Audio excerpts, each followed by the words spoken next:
Parshat Shmini is a fascinating parsha. It starts off with the stories related to Nadav and Avihu, and it goes into the various mitzvot having to do with kosher food. So we will examine the different aspects of the parsha, go through the psukim. So let's dive right into it. I'm going to share my screen.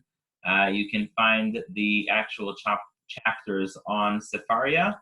And so let's get right into it.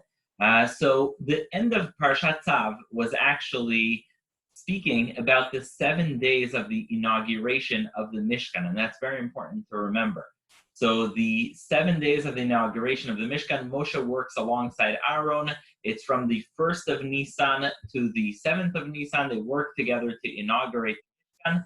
And then here comes the 8th day of the inauguration, hence the name Shmini, Parshat Shmini. On the 8th day of the inauguration, Moshe calls Aaron's sons and the elders of children. He tells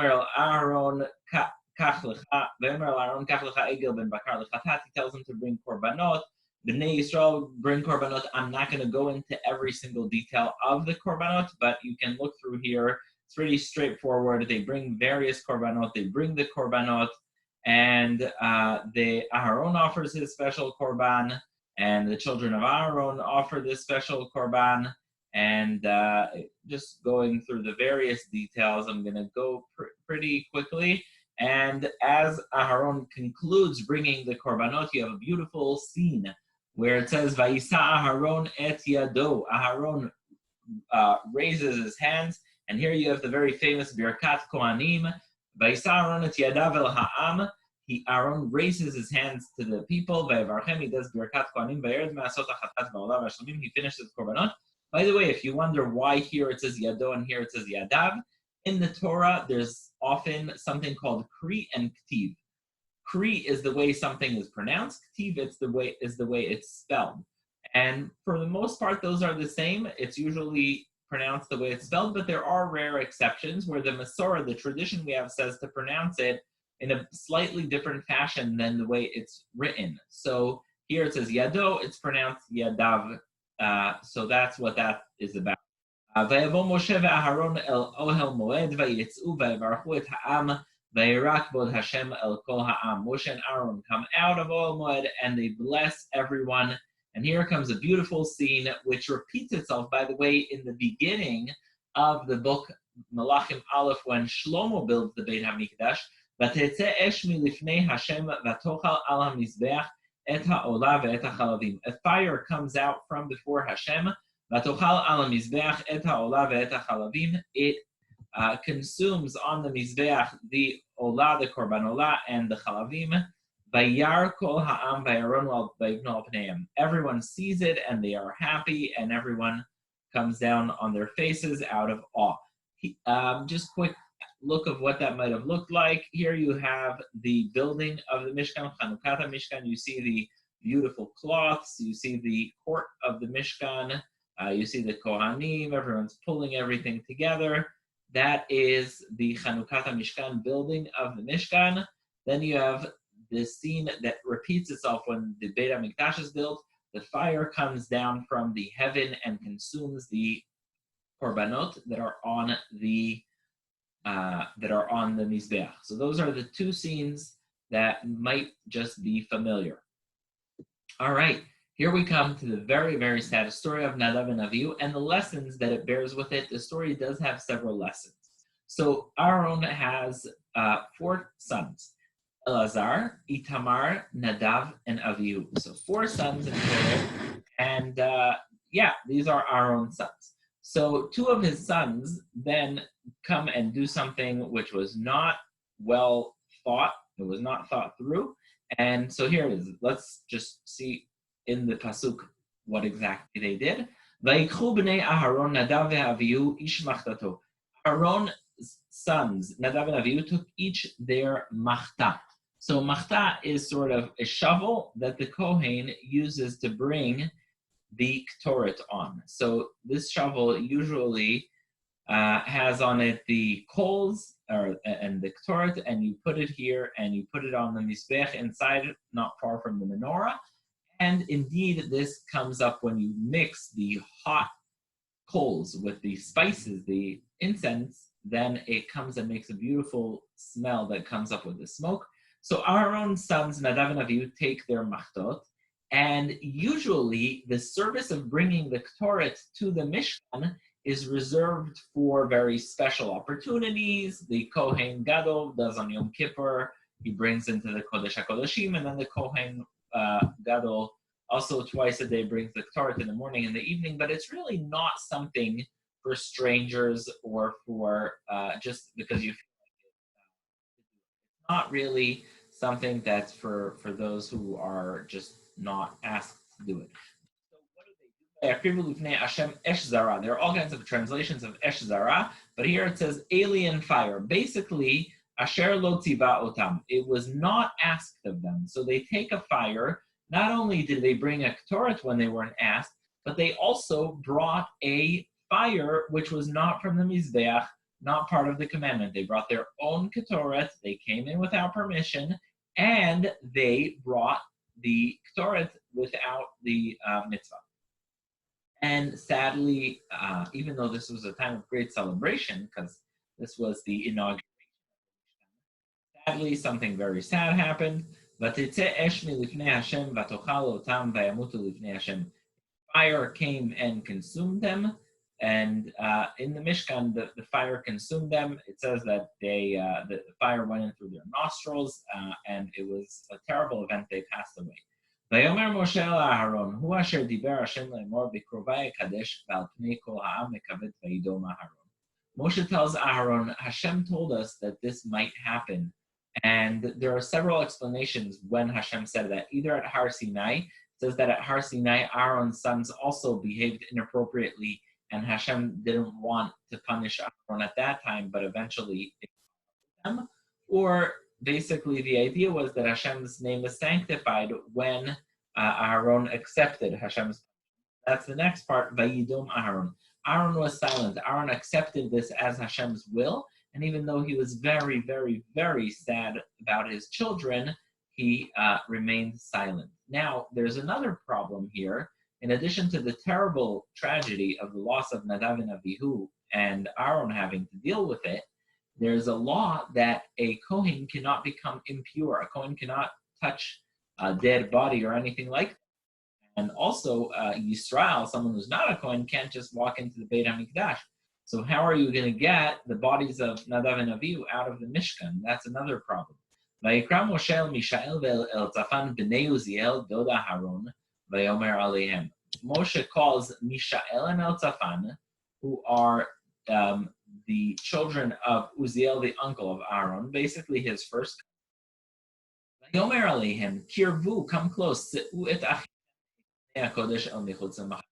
Carry them from inside of the sanctuary out to outside the camp. Vayikra, they indeed came closer. Mishael and El Tzafan approached. Vayisa'um bekutonotam el michutz ha'machane. Carry them in holding their garments. Basically, they held Nadav and Avihu's garments so they don't have to touch them. El michutz ha'machane, out of the Mishkan and out of the camp. As Moshe has commanded them. Now Moshe gives a few commandments to Aaron and his children, and some people say that these commandments teach you sort of what the children of Aaron, Nadav, and Avihu did wrong when they went in. Vayomer Moshe el Elazar leAharon uleitamar banav. All the people who were related to those who died. Rashechem al tifrau. He says, don't grow your hair too long. Ubigdechem lo tifromu, and don't tear your clothing. And the rabbis learn from this, interestingly, that really this is what you're supposed to do when something happens. And Moshe is telling them to, despite the fact that this is what you're supposed to do, you be the exception and don't do it. But really, from here we learn the mitzvah to tear your clothing when someone passes away. If you've ever seen someone who's mourning the loss of a loved one, they have a piece of their clothing torn, their shirt, their jacket, and that's from here. And also they don't take a haircut, and similar, also learn from this pasuk. So Vayomer Moshe Aharon ve'Elazar uleitamar banav ראשיכם אל תפרעו, בגדיכם לא תפרעו, ולא תמותו, ועל כל העדה יקצוף, ואחיכם כל בית ישראל יבכו את השרפה אשר שרף השם. You guys shouldn't mourn, your brethren are going to. Now, what it may have looked like here is Nadav and Avihu. They have all kinds of pictures, but basically this fire comes out and consumes them. It's very sad. But he says all of Bnei Israel will mourn this terrible. You should not come out from the entrance of Oel Moed, the tent of meeting, because Hashem's oil is on you, and you are to stay in the Mishkan. And they did indeed as Moshe has said. Hashem tells Moshe, saying, Hashem tells Aaron, saying, Yain v'sheichar al tesh ata ubanecha itcha. You should not drink wine or anything that gets you drunk. Not only you, but also your children, also any future Kohen. When you come into Oel Moed, you must do this, and you won't die. And some people learn from this that Aaron's sons, Nadav and Avihu, their sin was coming into Beit HaMikdash drunk. So the idea is that they got very excited and very passionate, and they were like, oh my gosh, we can totally do this. We can bring Torah, and we can do whatever we want in the Mishkan. Even though it came from a good place, it came from a desire to serve Hashem. It came perhaps with other elements, and that's not appropriate. So Hashem warns Aaron, he emphasizes, do not get drunk in any way, shape, or form at any time surrounding your service in the Mishkan. This will help you separate, you must distinguish between what's holy and what's not holy. Remember, the Kohen is the one who's supposed to look at someone's skin and determine whether they have tzarat or not, etc. So that's why Hashem tells Hashem tells Aaron not to drink, because otherwise he won't have good judgment. And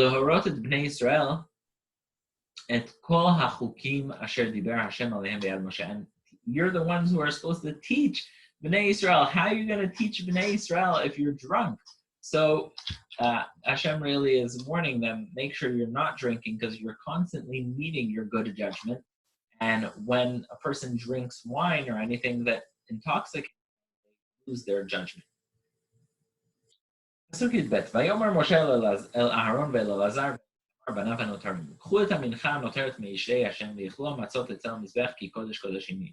Moshe tells Aaron and Elazar and Itamar, Hanotarim, the brothers of Nadav and Avihu, take the rest of the korbanot, and you guys will be in charge of not only bringing the korbanot, but you'll also be eating the korbanot. And when you eat the korbanot and you're a kohen, you must do it in a holy place. ואכלתם אותה במקום קדוש, כי חוקך בחוק בניך היא מישרי השם. You need to eat it in a holy place because this is what Hashem says. And this doesn't apply only to that.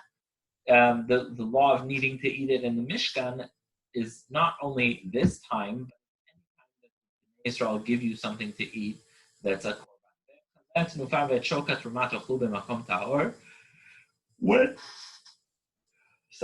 When you eat the parts of the animal that the Yisrael gives you, you must eat it in a holy place. And here there's another mitzvah called shok and chazeh, which means that from every animal there's also a portion that we give to the Kohen, and the Kohen must treat with respect. Then Moshe finds out that they didn't eat some of the korban that they were supposed to eat. It was burnt. Moshe got angry, and he says to them, why didn't you eat that korban in a holy place?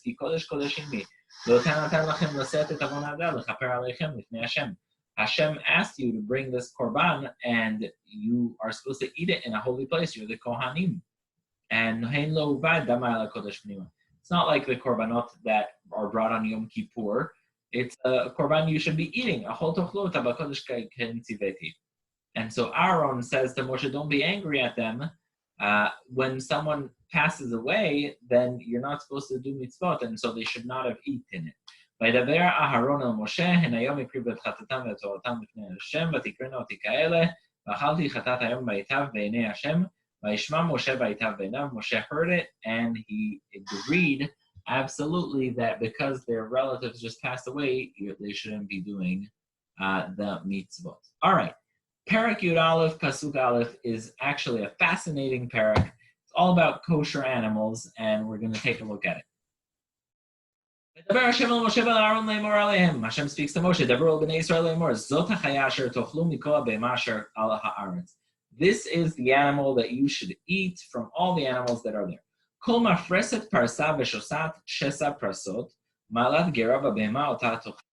Just give a quick look of what this looks like. So the shosat chesa is easy to figure out. Mafris parsa is an animal that is, its hooves are split. Now, some people ask, well, why is it that its hooves need to be split? So look at these hooves versus the hooves of, let's say, there's hooves of a horse. Those are the hooves of a horse. These are not split. So why does this animal, why do you eat a cow and not a horse? Well, the cow is the domesticated animal. It's animals that usually are cattle, and you therefore can eat them. You cannot eat an animal like a lion or a tiger or anything like that, because those are not domesticated animals, and the Torah doesn't want us to eat animals that are hunters. The Torah does not want us to eat the more cruel animals. And so it has to have a split hoof. The next one, though, is very interesting. If you take a look, the cow chews its cud. And so it originally goes and it eats, and then it sometime after it throws it up back to its mouth. Then it goes to and it chews it again and it throws it up. And someone asked me, well, what's the logic in that? Well, we do the mitzvahs because Hashem said, but there is a logic. The logic is that if an animal is usually an animal of prey, meaning the other animals are hunting it, it's not hunting other animals, then it eats a little in the public, in not a public place, I guess, in the open, but in the open there's the danger of the lion or the cheetah hunting it. So it quickly eats the grass, and then it goes to a quieter place and throws it up back to its mouth and chews it again. So that's the idea of Vayikra. So it has to both have this split hoof and chew its cud. As you can see here, there are some animals that we don't eat, even though they're kosher, like the giraffe. Giraffe is both chews its cud, and it also has a split hoof, but obviously we don't eat it. It's a protected animal, and etc. All right. So those are the two things you need. It has to have split hooves. It has to also chew its cud. That's what you do eat. This is what you won't eat. From those who chew their cud and have a split hoof. You should not eat a camel. A camel chews its cud. It does not have a split hoof. So the camel is an example of something that does not chew its cud, but has a split hoof. Let me just make sure again. The camel chews its cud and does not have split hoof. So look, the camel's hoof it's not even a hoof so much, and therefore, even though it's a bit split, it's not a hoof. It's more like what a lion has, and so you can't have that. So the camel chews its cud, but it doesn't really have a split hoof. It has a split something, but not a split hoof. Next is the daemon. That some people translate it as a rabbit. There are different translations. Here we go. So the daemon, similar to a rabbit, it chews its cud, but it has no hoof. Also, just like the camel doesn't have a proper hoof. It's impure. Next, arnevet, also somehow translated sometimes as a rabbit. Ve'et ha'arnevet ki ma'alat gerahi. The rabbit chews its cud, but it does not. I'm sorry, the rabbit, it chews its cud, but it does not have a split hoof, and therefore it's not kosher. So, in summary, what we have there is the camel, the daemon, and the hare all have the ability to chew their cud, but they do not have a split hoof. Next is the opposite. The chazir, the pig, ki mafris parsa. The pig actually does have split hooves, but it does not chew its cud. Ki mafris parsa hu v'shoseh parsa v'hu gera lo yigar tamehu lachem. So the pig has the opposite, and let's see how they just translate the shafan. Here we go. So this is how it would look. It does look like somewhat of a rabbit. It chews its cud, but does not have split hooves. That's the story with the rabbit. All right. Next, the Torah says, "Mibsaram lo tochelu," do not eat from them. Ubenivlatam lo tigau, tmeim emachem. Don't touch it because you'll become impure. If a person touches a dead animal that's not kosher, they have to go to the mikveh or immerse in water before they go into the Beit HaMikdash. We don't really focus on this aspect because there is no Beit HaMikdash, but in the times of the Beit HaMikdash, you have to be very careful. Now we come to fish. Here's what you can eat.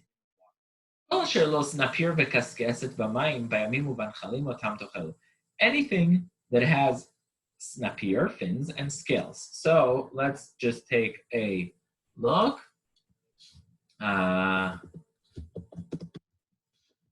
Here is how that looks. So here you have the two things. You have a fins and scales, or here, that's a kosher fish. You have fins and scales. A shark, for example, you take a look at the shark, he has fins, he has no scales. Then you rarely, if any, to find the opposite. It's really kind of not possible to find an animal that has scales but has no fins. But that's a story. You can have sharks and things like that, animals like that do have fins but have no scales. So that's the basic rule. Fins v'kaskeset b'mayim bayamim u'banchalim otam tochelu.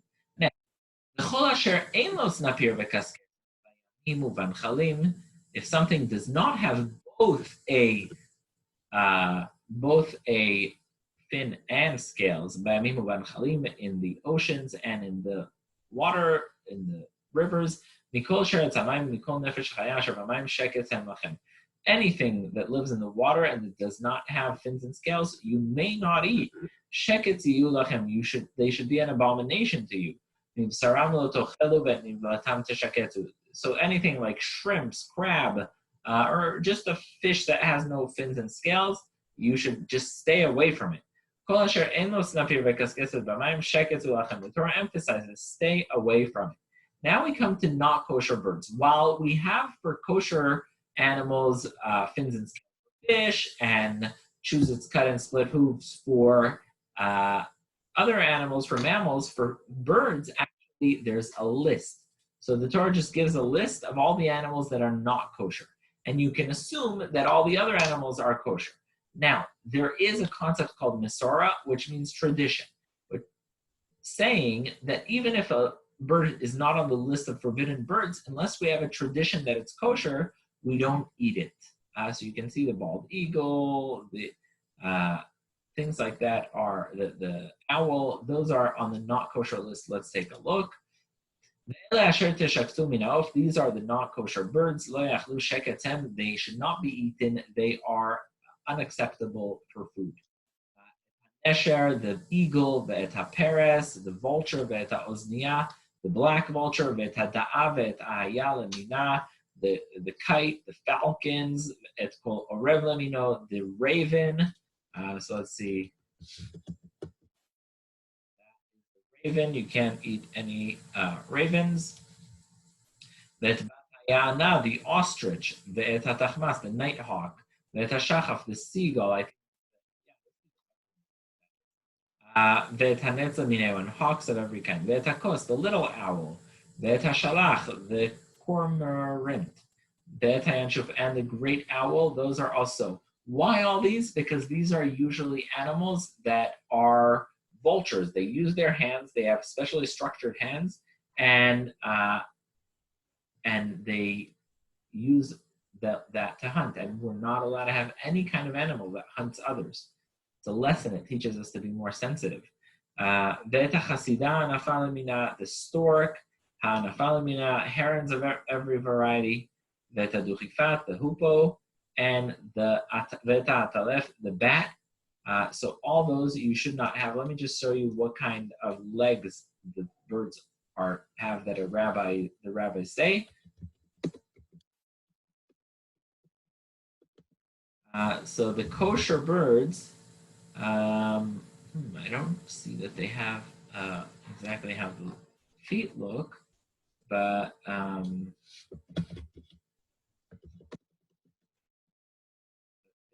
basically there is some kind of way to tell the difference between a kosher bird and a not kosher bird, looking at at his foot and how it catches them.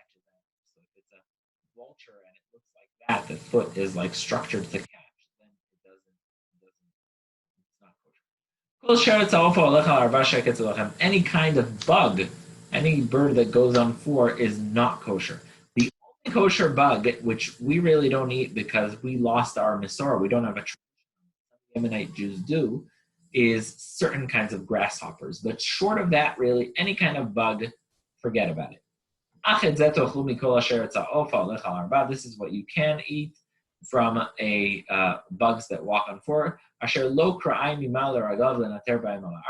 has a foot above its foot to jump, these are the ones you can eat. Certain kinds of grasshoppers. We really don't know exactly which type these are, unless again you have a Masorah tradition, which Yemenite Jews, I believe, also some Moroccan Jews do, but I'm not sure. Any kind of other bug is absolutely forbidden. These, if you become impure to them, anyone who touches them is impure till the evening, and then they go to the mikveh, they immerse in the mikveh, and they come out. Anyone who carries them becomes impure, and these are the animals. If it has a split hoof, but it's not fully split, or it doesn't chew its cud, anyone who touches them becomes. Any animal that goes on its paws is absolutely forbidden.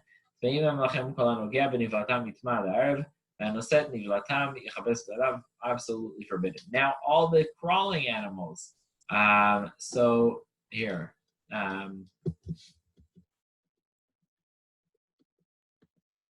Here are the animals that cannot be eaten: snakes, turtles, all the crawling creatures cannot be eaten.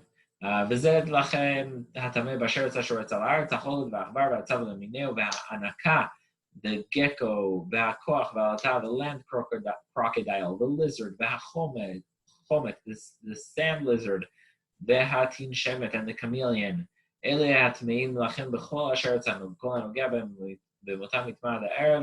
Anyone that touches them becomes impure. If they touch anything after they die, that becomes impure. And the only thing that doesn't become impure is a live mikvah, a live stream, and is a mikvah, and you can't eat it. Any kind of grasshopper, any snake. They are